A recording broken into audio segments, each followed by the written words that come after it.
Cuando un ser querido cumple su jornada en esta vida y parte para siempre, es algo desgarrador y difícil de olvidar. Algo de consuelo. Claro, ¿por qué no? Por favor, a ver.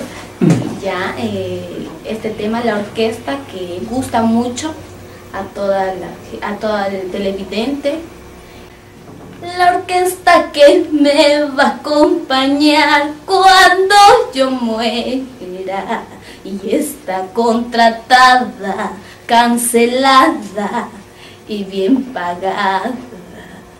La orquesta que me va a acompañar cuando yo muera y está contratada, cancelada y bien pagada.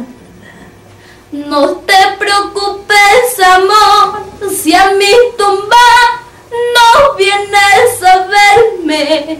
¿Para qué vas a venir si tú nunca me has querido?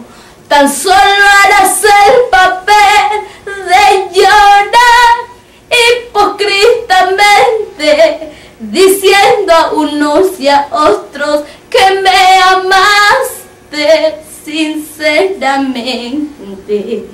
Qué bueno. Un aplauso. Muy bueno.